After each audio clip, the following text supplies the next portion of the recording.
Welcome back to my YouTube channel. Make sure to like and subscribe to the channel for more interesting stories like these. Now, let's get into today's story video. Wife of 15 years ends love and friendship by effing next door neighbor. It was on Thursday that my wife made her genuine D-Day confession when she tried to explain that she had gone to see the next door neighbor, the just a friend guy, and had ended up kissing him once because she was feeling so sorry for herself. It didn't make any sense to me at the time. This affair had began at least a month earlier, based on her behavior and the many red signs that I saw. She puked a couple of times before confessing to having had with him only the day before she was supposed to see him. She has paid at least 3 visits to his place of living. She was able to establish that they had just exchanged a few text messages.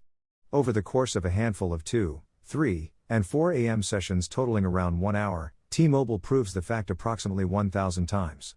That's correct, we're talking about. The first time was when she tried to sneak out at 2 a.m. to help him with a sick kid. She was caught. That lasted maybe a half hour, maybe more, maybe less, but it was my first genuine oh moment. I'm not sure how long it lasted. She met him outside our door first thing the next morning to go for a walk with him and his 2 dogs. The second occasion was to pay a visit to some old friends. Even though she didn't say who or where she was with, I was able to catch her entering his apartment when she thought I wasn't paying attention. Upon entering his apartment, I saw that all of the lights had been turned out.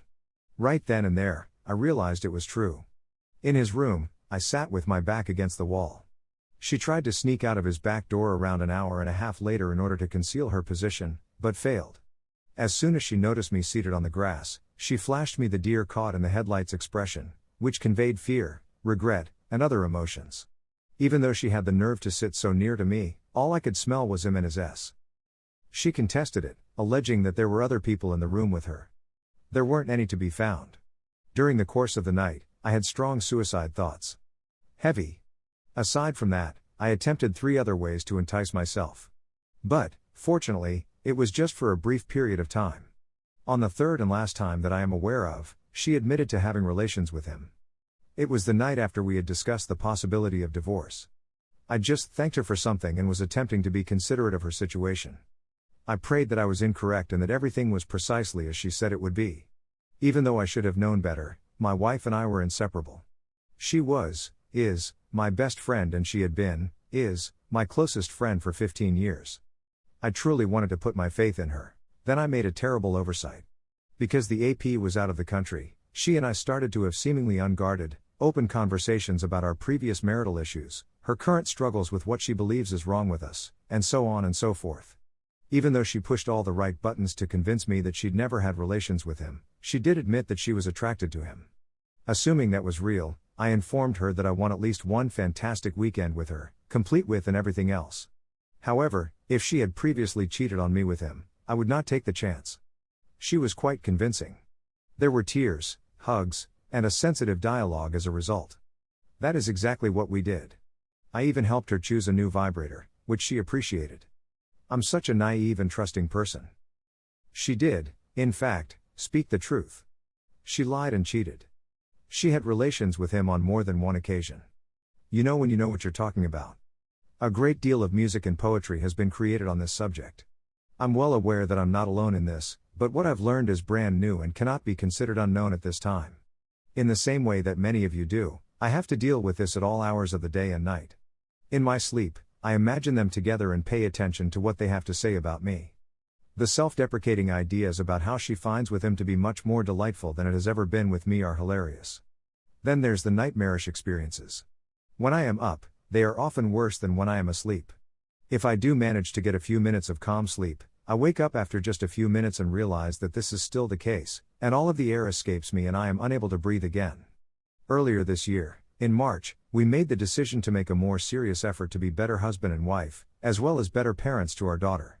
Initially, I worked my tail off to exhibit my best self to her and exposed myself to her in a vulnerable manner. She did the same for me.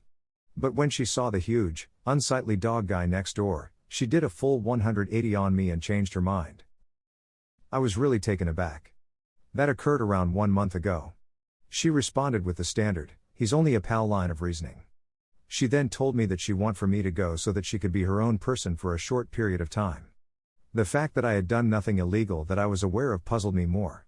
I've tried my hardest to be the greatest husband I possibly could be. However, it was as a result of the liaison. This is completely beyond understanding. It is necessary for me to fly to Florida for a 3-week visit with relatives in order to get away from the situation. Perhaps you can get a more enlightened view on the situation. I'm not sure what to say.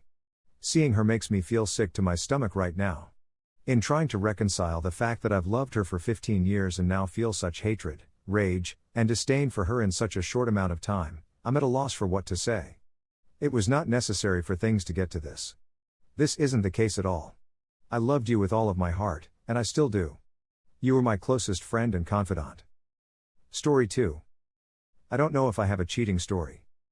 I attempted to upload this the other day, but the account was too fresh, so I may need to make an amendment for current information. Because of a medical problem, I am Assad. I, male 34, have been married to my wife, female 33, for 7 years and we have a kid, 6, who will start school shortly. My wife and I have enjoyed a wonderful marriage. We have once or twice a week, perhaps more depending on how my illness is behaving. When I began missing work due to health difficulties roughly 3 years ago, it was determined that I would be Assad. So here's the deal with the title. My wife is away on business. She does not travel often, although she does on occasion. This trip is arranged since she has a conference and will be meeting at another site of her employer for training reasons. So she was putting her belongings in her bag. She had it open on our bed and was putting her belongings in it. I was assisting. Making use of a mental checklist, we were checking things off the list to make sure she didn't miss anything. I said at the last minute that I had done the laundry and that her PJs were clean in the laundry room. She set out to find them. Meanwhile, I decided to tuck a love letter from myself and one from our kid into the bottom of the luggage, telling her how much we love her and would miss her. As I lifted the garments, I saw the bottom layer was a pair of lingerie I had never seen before. She doesn't normally wear lingerie. I'm in excruciating pain. When I hear her return, I slide the notes in. My thoughts are racing at a breakneck pace. My biggest nightmare is coming true. Because of my illness, I've felt less than a man, and she'll leave me. I maintain my silence. We retire to our beds. We've had S. She could tell I was having a bad day. I just said that my health was the issue. In the past, this has been the case. We retire for the night. I drive her to work the following day. We drove her to work since she had an afternoon flight. Then we returned later to drive her to the airport. I was going to bring the lingerie out of the luggage during the day, my stomach in knots. That would not deter her from cheating. So I went shopping and purchased a box of condoms. I placed them on top of the lingerie and instructed her not to bring anything home for me. So she's been gone for 2 nights. We chatted the first night she was here. She phoned again at my son's bedtime the following night. I have a unique ringtone for her. So, when her phone came through, I was reading to my sleeping kid. I handed him the phone so he could answer it. She spoke with him for a few minutes before saying good night. He then gave me the phone she'd hung up on. She must have discovered my notes. Edit. The lingerie is the kind you'd wear to bed, not a bra and panty combination. So now I must wait. She returns home on Friday afternoon. I've already phoned my parents to see if they're available for a visit this weekend. Thanks for reading.